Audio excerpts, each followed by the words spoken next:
Coming at you live from here and there and everywhere, wherever we're at. This is the Blue Heaven Podcast. What is going on, Dodgers Nation? My name is Clint. You can find me as Real FRG on Twitter and Instagram. Yeah, I got to look at my notes because I forgot what my name is. Guys, my name is Brooke. You can find me at BrookeMe3 on Twitter and Instagram. On today's show, if you haven't heard, there is still no Justin Turner as a Dodger. Not yet. Not yet. And he ruined my prediction from last week. I said he was going to be a Dodger, and here we are. So, Justin, I have some words for you.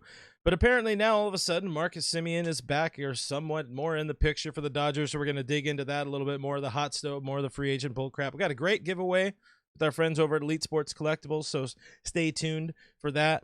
And about whenever we decide to do it, Brooke, I know you wanted to talk about some of the most ridiculous rumors we've heard this offseason and kind of make fun of them. So that'll be a good time. And so much more we are going to talk about today.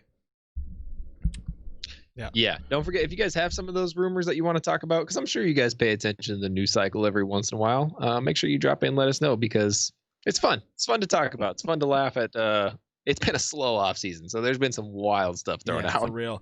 In the interim, we want to remind you, one, this is a podcast, so if you want to go to anywhere your podcasts are found, on Apple, on the Spotify, everywhere your podcast is found for free. We do occasionally drop some bonus episodes there. We dropped a chat with Mark Langell last Friday. We're going to have an Eric Gagne chat coming out later this week. He's already up on YouTube. If you want to see things quicker, sooner, more deliciously, subscribe to our YouTube channel, youtube.com/DodgersNationTV. You will be happy that you did, unless not. Unless not. Guys, don't forget this is also a live stream. We're here in the flesh, even if we're separate, so make sure you drop in. Let us know where you're repping Dodgers Nation tonight. We want to shout you out. We want to hear from you guys. And kicking it off right off the bat, Sarah Elliott over on YouTube says, shout out, please. And so there it is. There's your shout out, Sarah. That's the one that you get. Congratulations on having that. Hatfield over on Facebook, classic friend of the show, Brian Hatfield, says, hi, gents. What's going on, man? Good to see you. We got Kim checking in from Clovis on Facebook. I pass through Clovis every year on my camping trip when we're allowed to camp, at least. Kathy's coming in with a rest in peace Tommy Lasorda. Yes, this will forever be this is going to be Tommy's year, in my opinion, and we're never going to forget about Tommy. And we did, with our chat with Eric Gagne, have some great conversation about Mr. Tom Charles Lasorda, so check that out on our YouTube channel, or coming out on the podcast side of things. Love you, Tommy. We got Roach. Did you already say Roach? I don't remember. No, okay, not yet. Go for it. We got Roach. Fail. Roach says he's tuning in from Barcelona, Spain, which is a lie. That's not San Bernardino. Sorry. We're very proud of you. We got 209 in the stream. We got AJ saying on the Justin Turner front, I really hope the operative word is yet. We have not signed Justin Turner yet. We'll get more into that. Brown 310 says hit the like button. That's a damn good idea, guys. Go ahead and hit that like button. Mash that heart button, fam squad. He meant their heart button, not ours.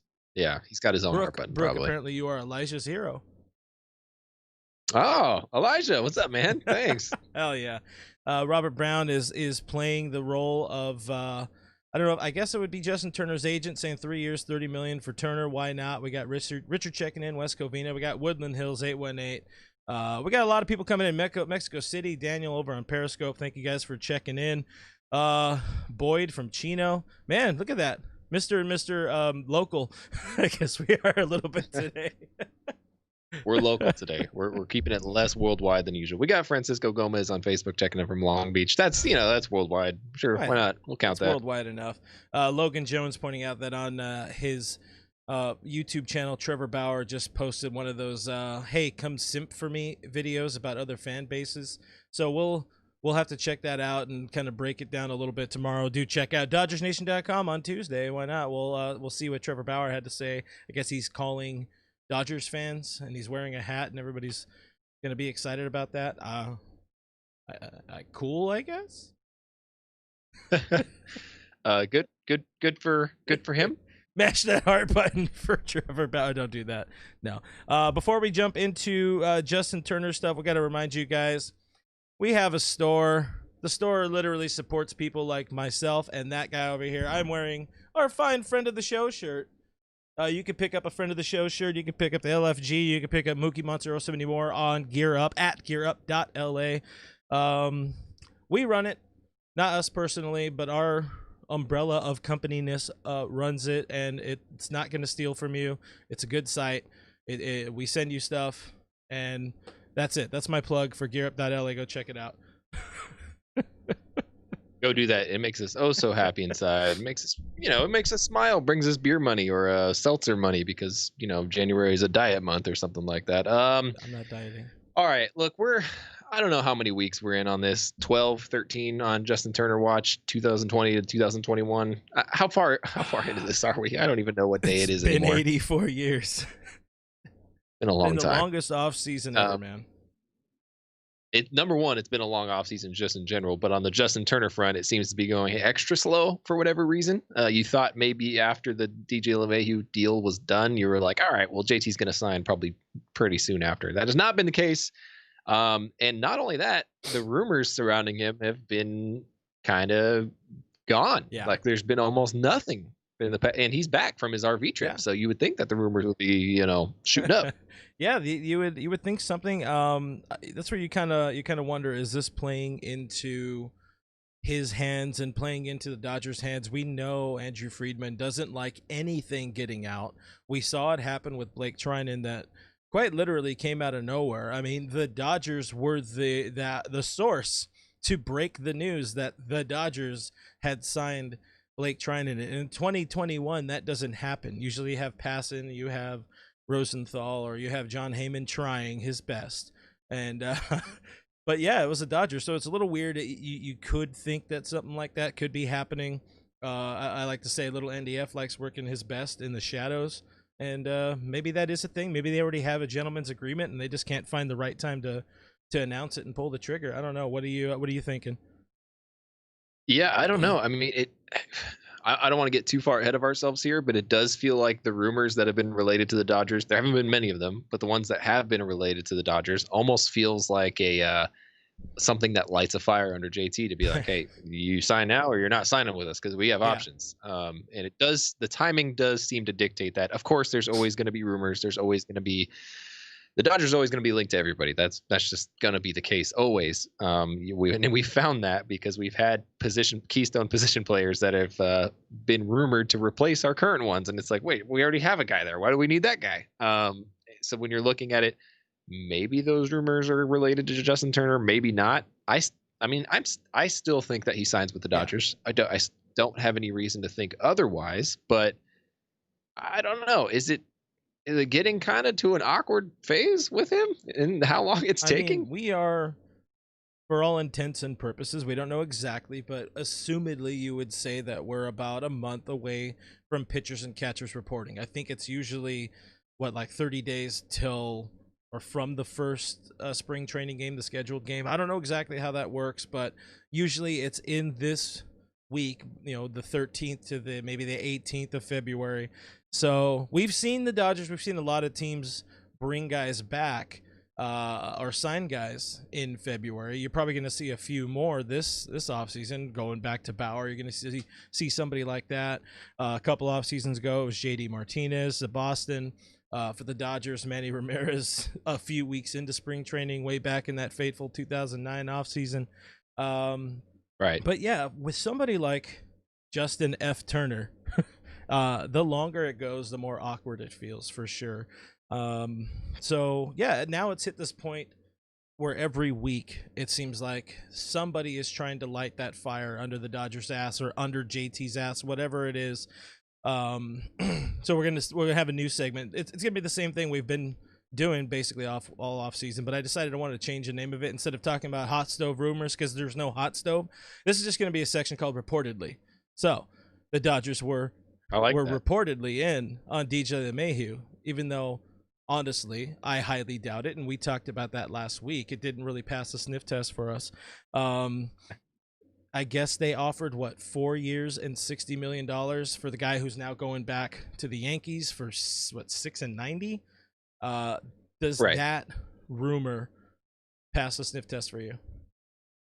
Honestly, if you're throwing in the figure of the same annual average as the Yankees on the 6-year deal, it kind of does. It almost is like the Dodgers saying like, "Hey, we're not going to win this, but we're going to at least be in on you."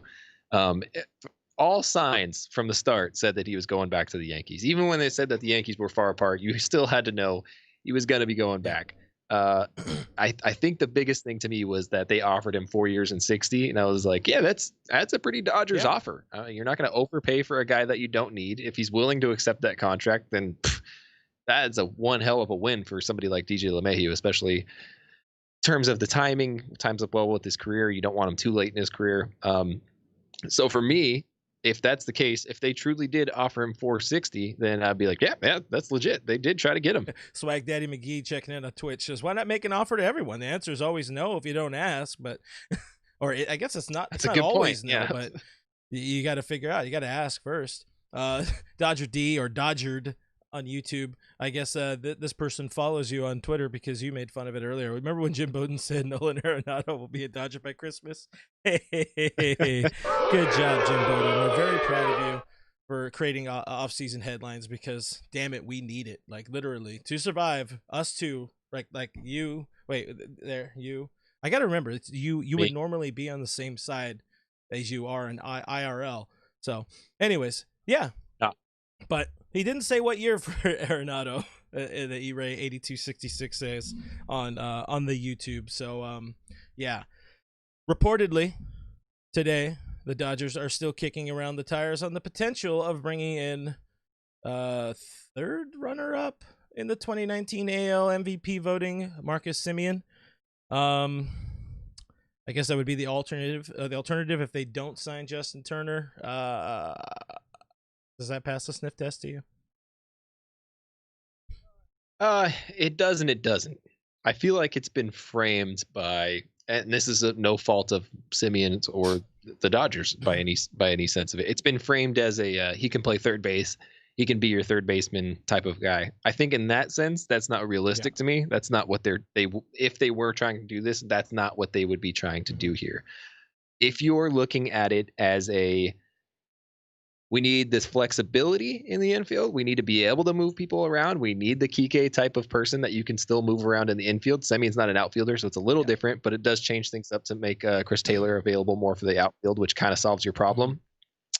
If it's more of that I understand. If you're going to mix him in against certain pitchers, against left-handed pitching to spell Lux or to spell Muncy or to spell whoever in the infield, that makes sense to me. But if you're saying, hey, this is our third baseman, then I'm going to be like, that's not what they're doing. This isn't real. That's as real as Will Smith playing third base to me.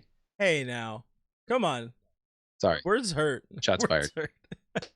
Sorry, Will. I said it was a maybe outside the box opportunity. You look at Marcus Semien's numbers. He's never been good.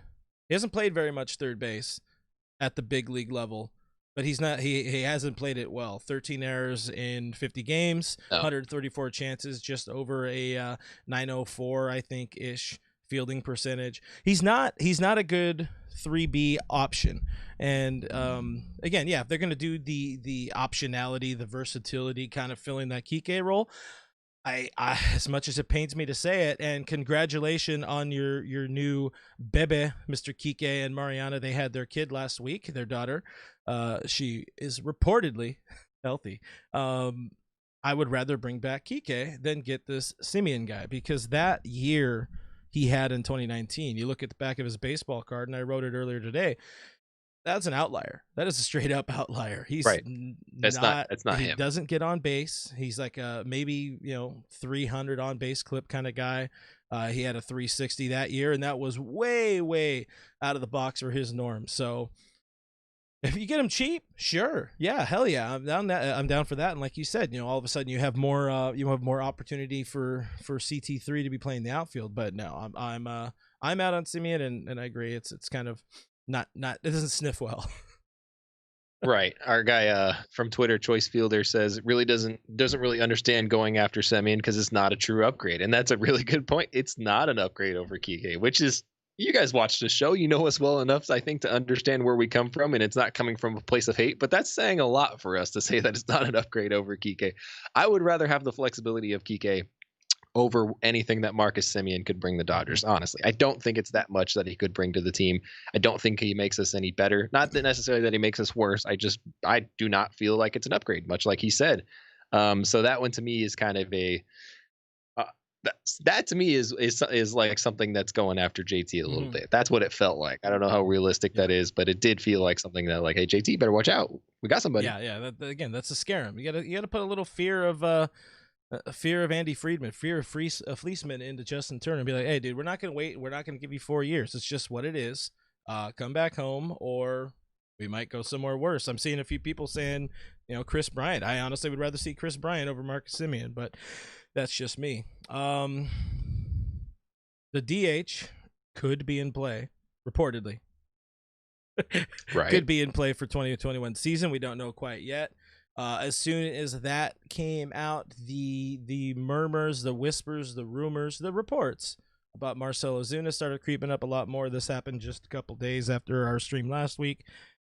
Ozuna, thoughts on that? Does it pass the sniff test for you? And is that a clear upgrade all around for the way the Dodgers manage their team? So I think if you're talking about the way that the Dodgers manage, it does not.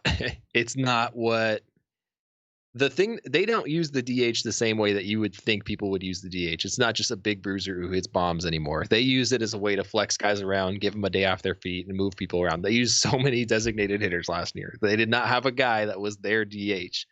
So I think if you're signing a guy who is specifically a designated hitter, I think it does take away from what they would usually want. But that's not to say that they wouldn't do it. That's not to say it's not realistic at all.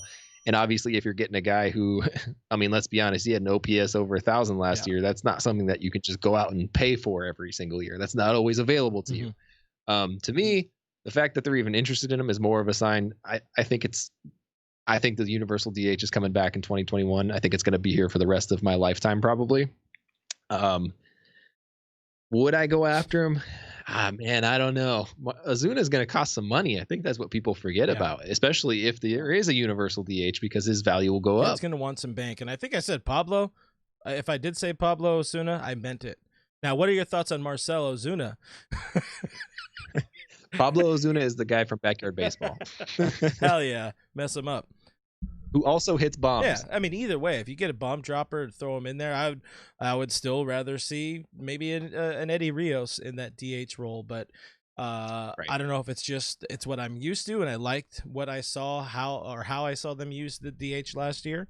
I think it's better to keep players moving, get some bodies moving around. Hope to God they actually play Matt Beatty a little bit in 2021, because dude could rake.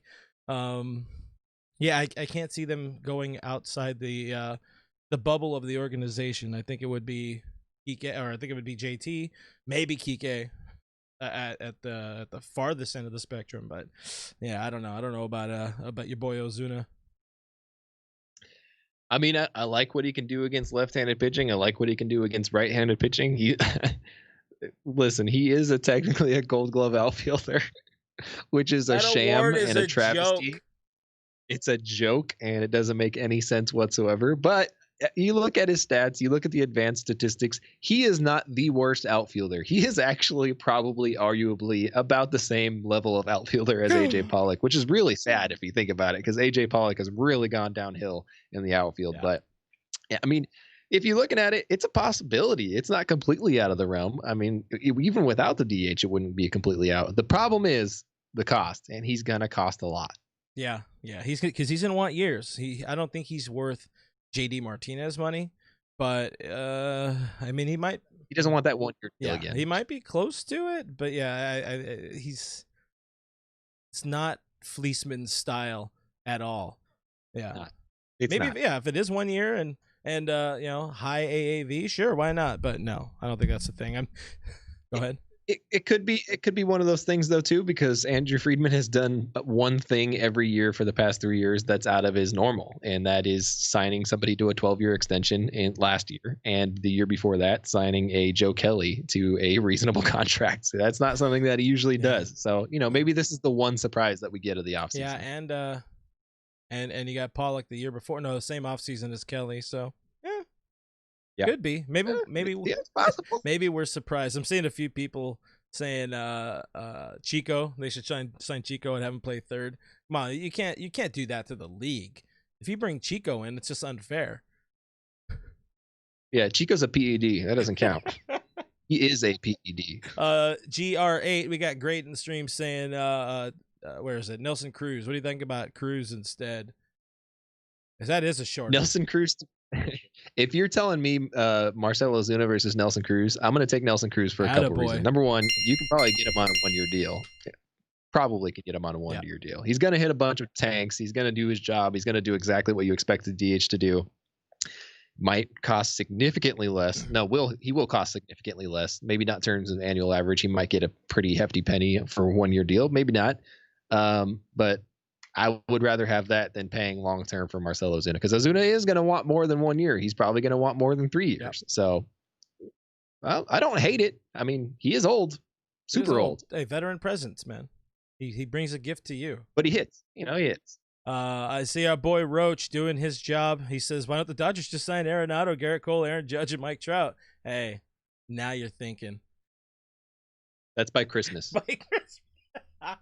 Hey, we can throw some money on that, because why not? It's not our money.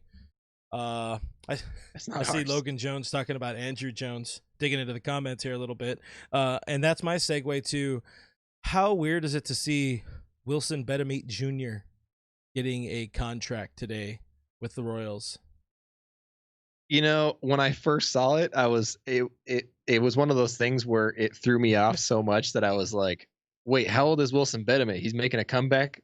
Like what year is this? Because I mean, he's not old. I mean, Wilson Betemit's probably not even 40 yet by now, right? He's not old. No, because he was a little bit older, but I would say maybe, probably mid 40s. Let's see. In his low 40s. Let's see. I'm gonna say 45. Maybe low 40s. Holy crap! He's 39. There you go. See, told you. He wasn't that long ago that he was around. He could still probably play. I mean, I don't know what kind of shape he is, so I don't want to speak for Wilson, but well, he was in great shape. He could probably still play baseball at his age. He wasn't in great shape. I mean, he hasn't played in years though. He's been out of the league for a while. Wow. So when he was playing with the Dodgers, that made me feel weird. When he was playing with the Dodgers, you were like 3-4 years old. Yeah, I remember it. It was a good time. Good times. Hell yeah. All right, we're going to stop here for a second because we got to announce a giveaway. We are back with our friends at Elite Sports Collectables, and we are giving away a drum roll. Please find the button. An autographed Mookie Betts. Marcus Betts signed a baseball, and he wants to give it to you by proxy through Elite Sports Collectables. So it's super simple. Why don't you tell them how they can win? Or do you know how they can win? I think I wrote it. Yeah, I wrote it how they can win.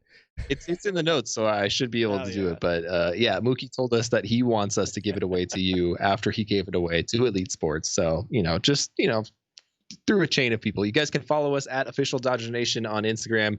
Make sure to follow Elite Sports Collectables 1 on Instagram as well. That's how you're going to win it. Tag a friend in the comments of our post. Each tag, we're calling each tag its own entry, right? And you have to be following both of us. Yeah, that's an important thing. If you are not following both accounts, you're not eligible. Sorry, your name could be picked, but if you're not following both, we're going to go on to the next. That was a burp for everybody in the chat. Burp for justice. Yeah, we're going to go on to the next person and pick them. That was for you. That was for you, Peanut Gallery.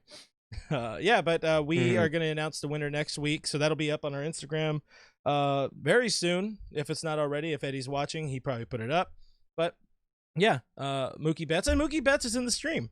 So hi, Mookie Betts. I see Mookie Betts. Mookie Betts in the stream for justice. All right. So, despite it being such a slow offseason, as we're calling it, a lot of crap happened since our last stream. A lot. Yeah. A lot. It seems like the entire free agency world kind of came unraveled in the past couple of days. Yeah, for really, as they say. So here's everything that's happened since we last streamed. Here's everything that's happened over the last week. Just about everything. Of course, today, the big one, the Padres continued to signal that their in-house ace, Dinelson Lamet, is not healthy, and they went and traded for a number 4, number 5 starter, and the internet thinks he's an ace. They went and got this kid named Joe Musgrove, because that's a human being pitcherman for the for the Pirates, now for the Padres. 4.3. Oh, an ERA over 4.3 is his career ERA, so it's not very good. And I know all the smarter dumb Padres fan kids are going to be like, oh yeah, well his fielding independent pitching ERA is 3.9. Guess what? That's not good either, 8-year-old. So I'm sorry, it's not a great move. But if we're looking at this perhaps unbiased, I don't know if that's the right way. If we're just looking at this deeper, looking at this from a Dodger side of things, I want to ask you, rotation depth-wise, are the Padres now maybe getting closer to, if not potentially out-depthing the Dodgers in the rotation? Oh man, it's tough to look at this and not think that there's something wrong with Lamet. I mean, it's really hard. You thought that they were done after Snell, and then they go in and then add Yu Darvish, and you're like, okay, they're definitely done. And then they add in now Musgrove, and now you're looking at it and saying, like, I don't see a scenario where they trade away this much of their depth, because they have lost a lot of their minor league depth. Admittedly, they've done a very good job of making sure they've kept their top talent, so kudos to them on that one. It's tough to look at that though and say, like, yeah, Lamet's probably 100%. He's probably good to go. Number one, I don't think Lamet is as good as his 2020 season dictated, and I think a lot of people in the world would agree with that, Dodger fan or not, Padre fan or not. Yeah. I think in terms of what Musgrove brings, he is what's the best way to put this? He is a step up from Garrett Richards, and that's it. I don't think he brings much more than that. Someone had asked if on Dodgers Twitter if he would crack the Dodgers rotation if he were on the Dodgers. No. And looking at it subjectively, I don't think he does. I don't think there's any way that he makes it onto that starting rotation. I think he's a bullpen piece if he's on the Dodgers. So that says something about that. Honestly, I think he's a step up from Chris Paddock. I think Chris Paddock is just washed. I don't think he's ever going to be as good as they hyped him up to be. No, I know for a fact he's not going to be as good as they ever hyped him up to be, because they hyped him up way too much. Man, it doesn't move the needle for me. Honestly, it doesn't do anything more than how I felt yesterday about the Padres. Honestly. Respect. Hey, you know what? Hey, the sheriff is going to be new in town for AAA, because I would not be surprised to see him, if Lamet's healthy, not crack that Padres rotation or even be out of the bullpen. But that's just my take on it. Anyways. Hey, you keep doing you, Padres. The fans keep saying, the smarter fans keep pointing out that they still haven't traded anybody, like any of their highly touted, like super high prospects, which it's true. But all of those little depth pieces do make a difference in the long run, and that's what's helped the Dodgers build out into something that's been so sustainable. It's not always your number one, number two, number three guys. Sure, the Dodgers hit on Seager, they hit on Bellinger, they hit on Buehler, they had that killer run of 3. You know, Lux hasn't quite met the hype yet. He still has an opportunity, but they weren't. Those are like the high guys. But you look at the different guys, the Beatties, the Rioses, and so forth. I guess really those are the main names that come to mind right now. You got to have those other guys, and those are the type of guys that the Padres are potentially trading right now. Anyway, next topic. Yep, it's a lot to look at. But next topic, I mean, this was an interesting thing to me, because this was a footnote in one of Buster Olney's articles. This is like back end type of deal, and to me that jumped out, and I was like, oh, that's a problem. But Cody Bellinger still has not swung a bat because of his shoulder surgery. I mean, what's the date today? January 18th? Getting pretty close to spring training, man. Is that a concern? Is that an issue? Did he say? I don't think he said anything about him being officially behind schedule. I think that was always sort of the goal, or sort of the plan. I would not be surprised to see him, pick up a bat in the next, 2-3 weeks. I'm sure Cody's mom's going to kick him in the ass and make sure he gets to the batting cages real soon. And, and he'll be ready enough by opening day. I mean, we saw him still taking hacks in the World Series with a very recently dislocated shoulder. I'm not too worried about it, at least not yet. That's my take. Well, I'll take your word for it, because that freaks me out a little bit, given that he changed up his swing so much last season and still hasn't had time to work on it. That's my biggest issue. I think that could be something that's honestly better for him. because he had so much time. He doesn't tinker with it. He messed up his swing with all of that time between spring training 1 and spring training 2.0. Maybe now it's going to be just kind of grip it and rip it. Next up, David Price got everybody a little bit happy for some baseball because he had some glove pop happening. He looked good. The 35-year-old throwing the sports ball to a catcher at his, I don't know what the hell it was, some sort of magic home gym. I would love to have David Price kind of money, but what were your immediate reactions to seeing David Price and what he's chucking there? Yeah, I mean, it's always tough to read how somebody's throwing because they're all big leaguers, so they all look like they throw really, really hard in videos. But just the fact that he's already back up throwing, it honestly, regardless of whether or not he chooses to play in the 2021 season, you expect him to be throwing right now just to be ready in case. So it's not necessarily to me something saying like I'm 100% pitching no matter what happens from here on out. I think he's still going to be safe. I think he's still going to be smart, and he's going to make the best decision for his family one way or another. But it seems like he's leaning towards pitching in 2021. I looked at it. And that I helps. looked at it. That was him signaling his intent, man. That he's saying, "I'm good to go." I think the league and the Dodgers proved that they can make it through a season, a COVID season, by being smart. Hopefully, as the season moseys along, you start to get vaccines happening and all that kind of stuff. So, just saying that. Jumping into the comments real quick. Katie said it looked like the Dude Perfect building. I know, right? And I was just watching. Dude Perfect before we went live. Back to Cody real quick. My boy David here, Mr. Higgins over on the YouTube saying shoulder surgeries always sap some power out of guys. You look at what happened to Agon. That is a very good point. You do kind of have that worry. I actually would love to have some power sapped out of Cody because I think his biggest change was trying to hit bombs and tanks after he won the MVP. Yeah, it could be a thing. It definitely could be a thing. Anyway, next up. I don't hate it. Next up. Oh, there's something else up. Oh yeah. Well, I mean, if you guys probably read the news, you probably already know this. I'm not dropping anything on you. I don't need to tell you to sit down before I tell you this. Pedro Baez left the Dodgers via free agency, which is number one, good news for a lot of people, but also he went to Houston to play for the Astros. What the hell, Pedro? So the first part of that headline, Pedro Baez signs elsewhere. My head, I just hear celebrate good times, come on, because I hate Pedro Baez. And I've hated him for 7 years, so this is one of the happiest moments of my life. You know what? He did a lot of good in the regular season.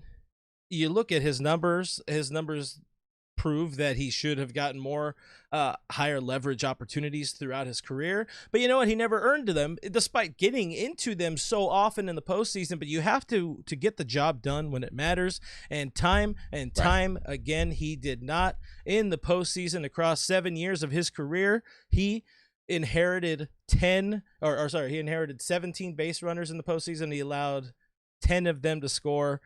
That's not bueno. You're really hurting your team. I was super shocked to learn that he had only allowed 4 inherited Kershaw runners to score. That's mind blowing.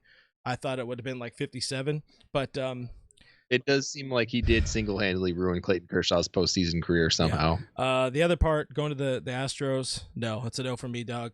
Like you were part of that team. I had asked on Twitter. Or Dodgers Nation Twitter, I think I had asked, like, how long can you wait before it's okay for somebody to go and sign with the Astros, specifically the Astros? And a lot of people voted never, because that's how we do. But we're still not out of that window. I would say 2-3 more years maybe. But no, I'm not cool with it. On the other hand, we have the new one, Alex Wood. Your boy Woody signed with the San Fran Giants. How do you feel about that one? Yeah, I don't know if it's the fact that it was so soon after Pedro signed with the Astros, it just felt dirty, didn't feel right to me. But I didn't hate this. It's not a move that I don't really look at and be like, oh, how could he go to? It's not like Hershiser going up to the Giants or anything like that. It's a move that is good for his career. He's going to get a lot of starts. He wants to be a starter. He's made that very clear with the Dodgers in the past, and he tried to make it clear this year. He kind of talked himself into the rotation just with media, and then, stuff happened this year. But he's going to get that opportunity. I mean, I love that for him. I think that's good for him. He gets to reunite with Farhan. I think Farhan's going to take good care of him up there. The Giants need a lot of help, and I think they're going to get it with him. So good for him. Hope he has a good year with the Giants. Hope he has a bad year against the Dodgers. Yeah, I really do like that. It gives him the opportunity to keep going. I should say it gives him an opportunity to truly start. That wasn't going to happen with the Dodgers. And, yeah, more power to him, man. I don't care what people say. That dude is a World Series legend for the Dodgers. He every time he picked up the ball for LA in late October, he got the job done. So props to him. I'll go back to back for you here, because I know you know a little bit more about it than I do. The international signing period was last week. The Dodgers, per reports, we're not doing reportedly anymore, but the Dodgers did quite well, signing some big name international players. What are your thoughts, and who are some of those players that you can inform the fans that they can look out for? Yeah, I think there's a couple. There's 22 names on the list, so we're not going to go through all. There's 22 names on the list, so we're definitely not going to go through it because we'll be here all night, and I will mispronounce a lot of names that are involved in that. Jesus Galiz is one of them. He was one of the guys. This has been talked about for a little bit now. Galiz was a guy that was supposed to go to the Yankees, and I'm gonna probably say this the wrong way, but the Yankees basically said the money that we promised you, we don't have it because we spent it elsewhere. So Galiz, a guy who loved Gleyber Torres, who modeled his entire career after him, signs with the Dodgers. Catching prospect. That's something to keep in mind because the Dodgers do have hella depth at catcher. Yeah. And when I say hella, I mean there is a lot of depth at catcher. Thank you for explaining that. So I don't know what they do with any of their excess catchers. They have Diego Cartaya, they have Keibert Ruiz, they have obviously all the catchers that are at the major league level right now, and Dodgers legend Tim Federowicz, FedEx, if you will, is there, and he is alive. I think he's more of a Rocky Gale type of scenario this season, so don't look too much at him. But also, they signed a guy that people are pretty high on in Wilman Diaz, 17-year-old, also like Galiz, both 17 years old. They think that he is a 5-tool prospect, which at 17 years old is a really tough prediction to make. But number one, love his approach at the plate. Number two, love the power that he already has at 17 years old. Apparently, the ballpark that he's hitting at is already too small for him.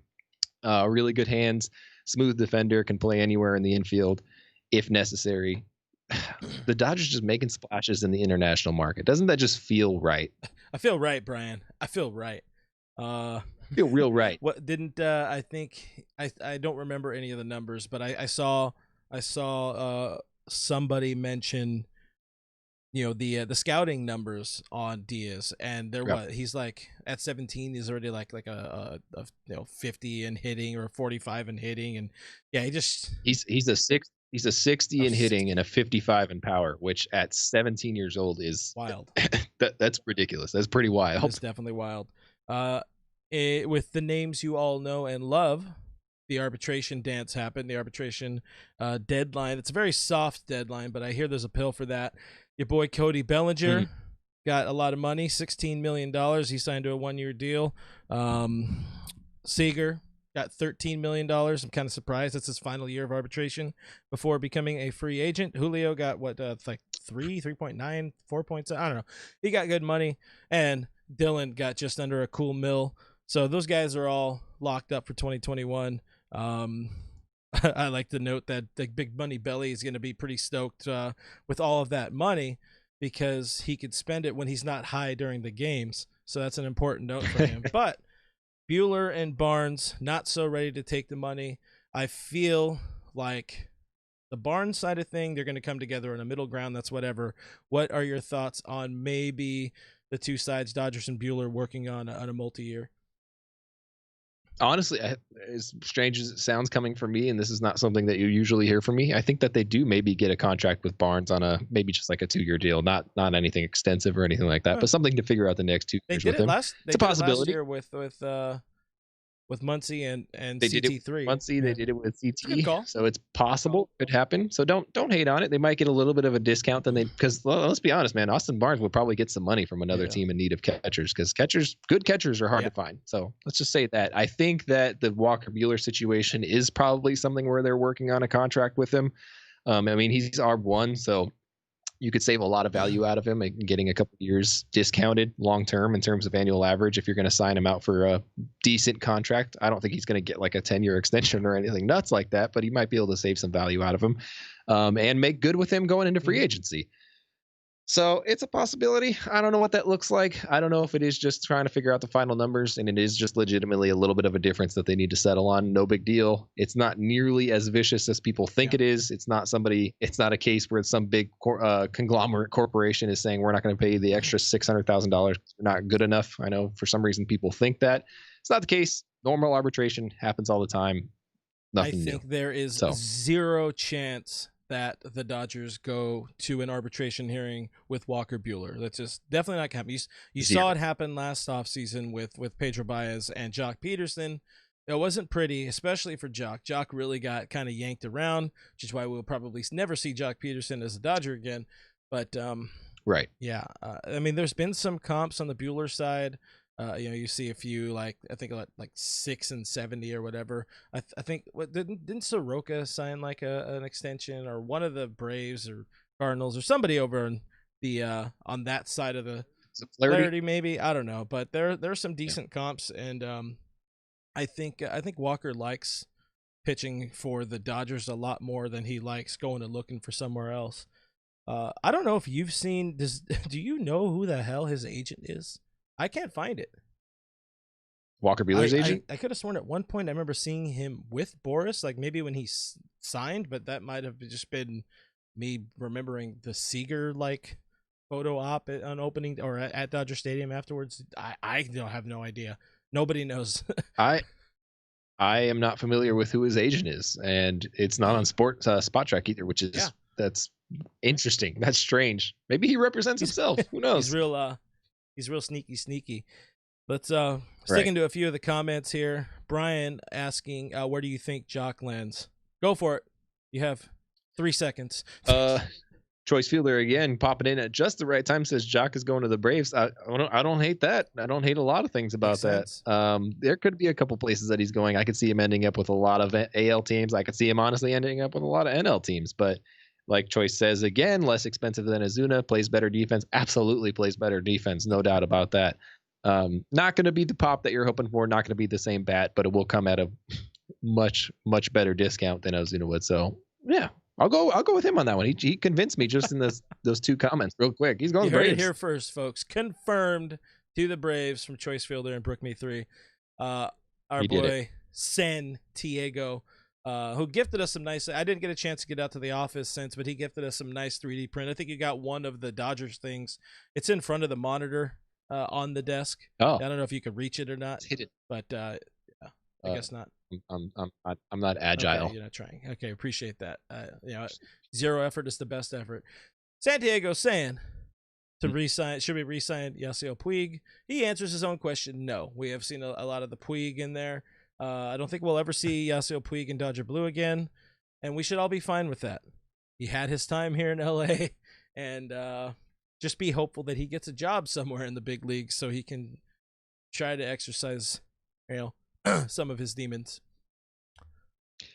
Yeah, let's get him a job. He's fun to watch. He's fun in Major League Baseball. Roach pointing out that I am an expert in analysis, saying that he can go to an AL or an NL team. Believe it or not, those are the only two options. He can't go anywhere else. I mean, he could go overseas, I guess. Take that, Roach. What do you know? Yes, we're very proud of your smart. Very good. You have enough brains to be a Padres fan, so that's saying something. Mark on Facebook says, let's talk closer. Yates, you think the Yates murmur? I don't think we didn't mix in the Tyler Yates, Kirby Yates, or even Tyler Yates. Tyler Yates. He's a friend of the show. Tyler Yates. Kirby Yates. You think anything happens? Is that another one of the bullpen bargain bin basement best friends of Andy Breedman? That hurt my head, but yeah, I think the last I read that there were 5 teams in the mix for him. Apparently, I don't know who those 5 teams are. No one even mentioned an inkling of anybody, but I'm sure the Mets are in there somewhere. I also read that the Padres are not one of those 5 teams, which is interesting to me. I think that the Dodgers very well could be in on him. He, like I said last time, last broadcast, last show, whatever you want to call it, fits everything about a Friedman project. That's true, and it meshes with what they've done so far this offseason. All right, as we transition from noted rumors and real things to really ridiculous rumors, this will be a new segment that we probably only do once, like so many of the segments that we say we're going to introduce to the show.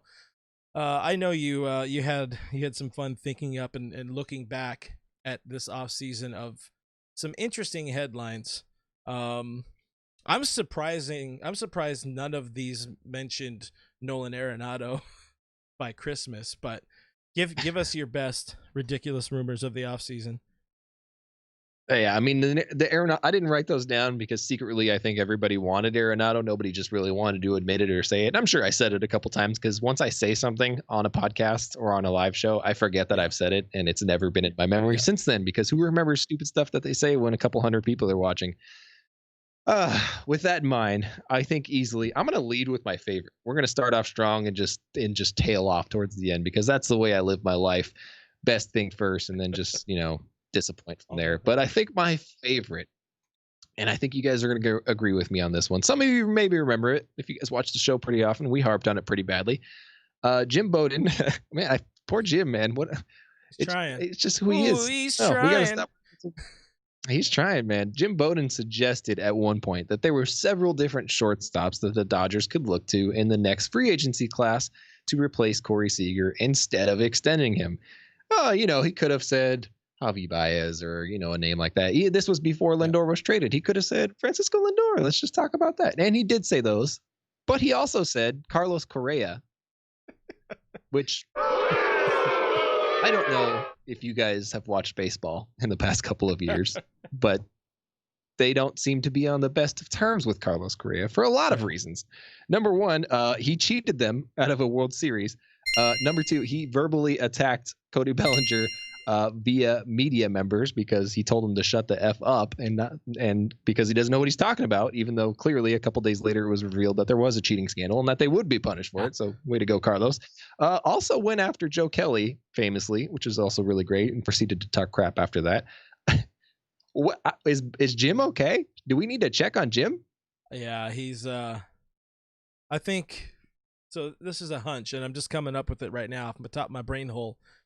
I think every offseason, one of the higher up media guys, like the MLB insiders quote, they say, okay, one of us has to fall on the sword each week if nothing happens, and Jim drew the short straw because he has missed on all of them, whether it be reports, rumors, or even links. Like that one is egregiously bad because you should know the relationship. It was the biggest headline of the previous offseason, Jimmy. Poor Jim, man. I mean, yeah, you talk about them like drawing straws to consistently fall on the sword. Well, I think they keep giving him the short straw on purpose, and he just keeps falling on the sword over and over again. Because if you're looking at accuracy and efficiency, I think if you look at Jim, he's just shooting fish in a barrel and hoping that there's an actual fish in there. But he's shooting into an empty barrel right now, and it's not working out too well for him, man. We got some killer comments here. We got at Power Fade on Periscope saying Bowden is one step from Nightingale. So we'll go ahead and we'll give some cash money on that one. Anthony, our boy Anthony on Periscope saying Correa can catch these hands on sight. How many times was Correa on your catch hands list? Like 5, I think. Him and Reddick are on there a few times. Yeah. I one day hope to meet them and Justin Verlander in person. We got another Jim Horacek. I'm probably saying that one wrong. I've seen him a number of times, and I've probably said the name right before, but I've been drinking. He's saying Bowden is a terrible GM with the Nats, and he's just making stuff to hang on. Probably, yeah. He's not a great GM in the big leagues. That's true. Good point. Likelihood right there. Your boy Andrew 13, or sorry, yo Andrew boy. You messed up your name, man. You could have fixed that. He was like, Correa needs to learn how to shut the hell up. I concur. I'll award some points to that for factual statement. That's true. That's a really good assessment of that. I get that. Another one. This is it. This is just in the past 24 hours, right? What day is today? That was yesterday. Okay. Well, you go ahead and take this one because I know you're a big Passan fan. So I don't remember the name of the guy Who? Hector Gomez, who is apparently some baseball guy that you've never heard of, in air quote insider. He said the deal is done. Come find me if you think I'm wrong. Basically, saying that Luis Castillo would be going to the Yankees, and Passan just shading all over him. Is like, don't believe everything you see on the internet. Or don't. What does he say? Don't believe somebody who's been wrong like every single time. I forget. I mean, it was just it was so beautiful. Like, I'm not a huge Passan guy. He's grown on me since he moved from Yahoo to ESPN. He's funny, but that was good. That was real good. He's gotten a lot better since he's been able to say whatever the hell he wants. Yes. And he's been a lot more enjoyable since then. But it was also the same guy who a couple months ago said that the Yankees were going to sign Corey Kluber. Obviously, that didn't happen until this week. So it's a little bit of a situation where you're like, okay, well, you kind of guessed on that one and happened to land it, but good job. But that guy jumped into Passan's comments and is like, did we not predict Corey Kluber? Yeah, I think, what's it called? Really I good think time. With Kluber, you have a not even 1 in 30. There's maybe like a 1 in 20 chance you could have got that right. So sure, right. just throw crap at the wall and see what sticks. Why not?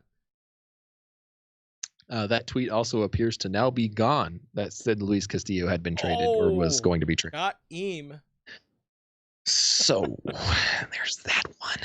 Way to go, Jeff. Next up, policing the internet for us. Next up, I know everybody has been enjoying the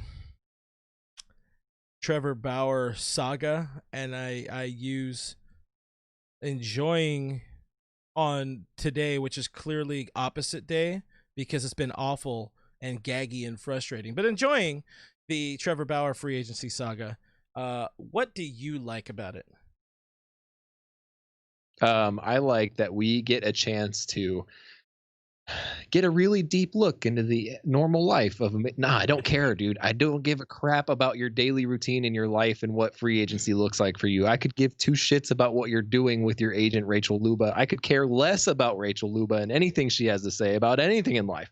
Whatever they're doing, it is not working for me. And I don't know if it's working for you guys. I don't know if you're interested in that, but I literally could not care less. I would rather watch Yasiel Puig paint a wall than listen to anything those people have to say. Really, it's terrible. It's annoying. They really want attention from people. They're trying their best to get people interested in them, and they're just not interesting people. They're just not interesting at all. I hit the clap button for you. Thank you. That was good. Also, no, if I'm somebody like Puig, and I think Luba only has 2 MLB players as clients. If I'm somebody like Puig, I'm like, hey, yo, are you putting in all this effort for me? Because I see you helping out at Bauer's new gym and going to dinner with him and whatever else that's going on. I'm not going to get into that. Where's my job? I thought Puig your friend. Right. So that's where I'd be. Right. Any hoozle. It's a really bad situation when the only contract that Yasiel Puig has signed this offseason is with Rachel Luba, and that's really unfortunate. Yeah. Really unfortunate for baseball. That was a bad move. I'm loving the comments here. Everybody says they said Rachel Luba's my favorite person in the whole world. Bauer is the best. Remember, it's opposite day. Yeah. Right. Yeah. We got Vooten. Somebody on YouTube we appreciate hanging out says Bauer is annoying asf. So you can put together what that is. You got this. That's another thing. A choice fielder says he's like, we're not actually brought into the free agent process. He is almost like clickbaiting you into his YouTube videos because he knows nobody wants to watch him. He's like, oh, get an inside look of what I'm looking for in free agency. And he's like, I want to win. I want to have fun. I want to be a pitcher. And I'm like, okay, do you want food and water too? Is that part of your deal? Is that what you're looking for here? Like, of course you want that, idiot. Mookie Betts. Mookie Betts in the stream says LMAO, go off King, or go off Brooke. He said go off King right there. So Bauer was good during the shutdown last year. He was getting pitchers, getting players, getting batters. They were throwing live BP to each other in the middle of Arizona like desert next to a Walmart and all that. That was cool. That was fun. That was at least baseball content. Nobody cares what you're doing with your life, Chief. Like, make it more about baseball. Make it more about the players. If you want to say you're this platform for players, Zoom them, FaceTime players, talk about them, and go get your ass a job. even that Sandlot game that he marketed for like a week, where he's like, all the players are coming together and we're gonna play a game, and then all the like mid-level prospects show up and play wiffle ball from a camera behind home plate, and I'm like, what the hell, man? I was looking forward to this. This is crap. Don't forget, he's just false advertising all over, from his statistics to everything else about him. In the business we call this clickbait, and we do our best not to. He is human clickbait. We do our best. There are some times you have to maybe stretch the title a little bit to eat that month, but we're not like blatant about it. Yeah, he bad. Boy, he bad. And they just get into fights with everybody online. Anyway, yeah. You also wanted to talk about Frankie Lindor, I believe. Oh yeah, I mean, I get it. Okay, the Dodgers are always going to be involved in big rumors. I understand that, but the Francisco Lindor to LA thing, I don't think was ever a realistic scenario, and I'll tell you why. This is the reason why. Corey Seager, that's the reason why. There was never any involvement in that. Didn't make any sense. I think their goal is to sign Corey Seager long term. I don't think there's been any indication otherwise of that. Also, the fact that the Mets didn't really give anything for Frankie Lindor. They didn't give much. It didn't seem like they got all the value out of him. And you know, if that's the case, it is what it is. But I never bought it. It was pushed often too much for me. Didn't love it. Not a big deal. Whatever. Yeah, that wasn't the most fantastic thing. This final one you had mentioned, the Kike returning. So I haven't seen that one as much. I've seen a lot of Kike linked to Boston. But what do you got on that? I'm curious what your ridiculous rumor number final. I forget what the host name on MLB Network is, but you got to take a little bit with a grain of salt every time you see that. But his hope was that Kike was coming back to the Dodgers, and we love you, Kike. Congratulations on your baby. She or he is beautiful, I'm sure. I forget what the baby is. I think is his name Penelope? Is that what it was? I thought I saw a glimpse of it somewhere. I forget. Anyways, Kike, you did a lot of stuff for the organization. You had a lot of big home runs. You had a lot of really big postseason moments. You came through when we needed you. You made us laugh, and I appreciate that. Go find a job. Go get paid somewhere. You're okay. Let the bird fly. There's a great agent that can help him get a job. As soon as she's done Zamboniing the floors of some warehouse in Arizona. Right. One last note before we do sign off. We've had a good start of the year over here. I mean, obviously it started poorly, losing Tommy, but since we've been able to use our platform a little bit and talk to some great Dodgers people, one being a legend, and that being our boy Michelangelo, friend of the show. But I just wanted to plug some of our stuff, because on this live stream we don't always mix in everything we do and other stuff. There's different content we run around. That's why I always tell you, hit that subscribe button on YouTube. Hit that notification button. Was that good? Was that close? All right. .com. Really good. Anyways, that's a shout out for Doug right there. But we dropped the Michelangelo interview last week. Talked a lot about Tommy. Some great stories, and I would dare say stories that probably nobody or very few people have heard, because, man, Mark's got some stories. So yeah, check that out. It's on podcast platforms, all of them, and it's also on our YouTube.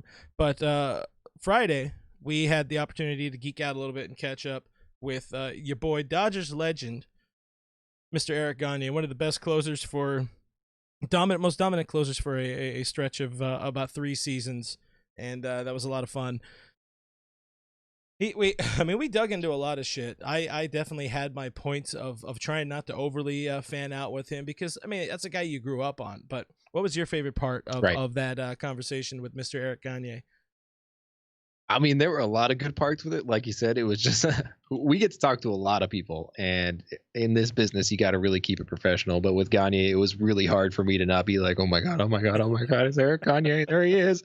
There's a lot of things that I could have asked him or that I really wanted to know, but I believe you had come up with this question, and it was just beautiful. And you wanted to know how Welcome to the Jungle, what role that played in his life today, because as a former closer who that song used to blast over the radio whenever he came in, it got you hyped. And now I'm like, all right, well, what do you do now with it? Yeah, that was just an epic time of Dodger baseball. So here's a little excerpt from our interview with Mr. Eric Gagne. Eric, my first Dodger game, my very first Dodger game, I got to hear Welcome to the Jungle blare over the sound system at Dodger Stadium. I was kind of young, didn't know what the hell was going on when it was happening. All I knew that was people were losing their minds and everyone was very, very excited. So I got to ask you, I mean, what role does that song play in your life today? Are you going to the grocery store listening to Welcome to the Jungle, or what are you doing? You know what? Truck, go to Walmart. It still gives me a lot of goosebumps. It really does. Every morning I wake up, I love hip hop. I listen to hip hop. I listen to everything. But when rock and roll comes in and Guns N' Roses, I never started myself. It always kind of goes on autoplay and it comes in and it just gives me goosebumps. It reminds me of, you know, I had 84 in a row and I had all those 3 years that was amazing. And I never I don't think I turned down the ball once. Mm-hmm. And I was really proud of that. And to me, I never asked for a day off and I was proud of that. And the reason why is because you had Guns N' Roses and the fans behind it. Give me all the best drug in the world was adrenaline. And the fans gave it to me for, you know, every time I was at Dodger Stadium. And people ask you, how does it feel? I'm like, I'm not sure I can explain it. It's like getting shot with adrenaline every time you go in the game and there's 60,000 fans going crazy. And there's nothing like it. I can't even go there because it's almost unexplainable. And, you know, my dad saw it, my mom saw it, my brother saw it, a lot of my friends saw it, and they can't even describe. They're just like, oh, it's amazing. And that's all we can say. It's amazing. It really was amazing. It was just goosebumps, and I couldn't feel a thing. I was on the mound, just straight pure adrenaline. My arm was hanging, and I didn't care. I'm like, I'm going to go out there as much as I can and as hard as I can. And I think that's what it represents me. It just represents all the hard work, the fans trying to encourage me every single day. It just reminds me of the fans. It reminds me when I was sitting there, then I would get up, just get out of that little box that we have in there in the dugout. I mean, in the bullpen, walk out of there. The fans just get up. I mean, all right, I got to be on my game. These guys are watching me warm up, and it was just a matter of time if I get in. And they just took me and carried me to the mound, basically. And when I was on the mound, they just took me to another level. So we had a lot of fun with Mr. Eric Gagne. Shout out to my Gagne jersey behind me and stretched out Brooke because the camera is real weird whenever we do Zoom calls, but that was a lot of fun. That was just one particular part of it. You could see, I think Eric had a lot of fun with us too. So I do want to shout out Jeff Snyder over at Locked On Dodgers. They have a daily podcast, Dodger podcast. I don't know how the hell they do it, but props to him and Vince. But Jeff helped us out. He hooked us up with Eric's number. He hooked up Brooke with Eric's number, and that was really cool. I think that was probably my favorite interview of all the Dodgers Nation-y things that we've done over the million years we've been doing this. That was probably my favorite. We've gotten to do a lot of them. We got to talk to a lot of really cool people and get to know a lot of really cool people. But that was my biggest fanboy moment of like feeling like a child again. So much so that I had to actually turn off my Zoom side so I couldn't see his face during the interview because I knew that it was going to throw me off if I could see him and be like, I know him. So I'm also really glad he didn't wear his glasses or anything during it because that would have really messed me up. Yeah, so check that out again. It is up on our YouTube channel. It will be up on our podcast or on the podcast host, all the spots, iTunes, Spotify, iHeartRadio, all that kind of stuff. It will be up and out later this week. Probably going to drop it on Friday. If we get any news, we get any JT news, we'll be here live with y'all at some point. We've been ready. We've had our finger on the button this whole time. Until then, check us out. Find us on the internet. We are Dodgers Nation. You can find us at DodgersNation.com. Subscribe to our YouTube channel. That would mean a whole lot to us. We got mostly daily-ish content going on over there with our news host, Mr. Doug McCain. You can find him there as well. He also hosts our post-game show when there's a season going. Once again, check out the podcast side of things, iTunes, Spotify, iHeartRadio, Google Play, if that's still a thing. I should probably check that out. Stitcher Radio, everywhere your podcasts are available for free. We live there. We do, allegedly. Make sure, again, you subscribe to that YouTube channel. We got stuff up there all the time, guys, like that Gagne interview. Also, Doug is amazing. He's the best. He's if you know Doug, if you've watched Doug, you love Doug, of course. Guys, I am at BrookMe3. This guy on one of the sides of me that I always forget is Real FRG. Are both on Twitter and Instagram. We're at Dodger Nation on Twitter, at Official Dodger Nation on Instagram. Make sure you go check us out for that giveaway. You want to win that Mookie Betts ball, brought to you by Elite Sports Collectables. Thank you guys for hanging out with us. Thank you for your questions. Thank you for your comments. Thank you for being so kind and so patient all year long, all of January. Congrats to you. Made it. Love you. Appreciate you. We'll see you next week.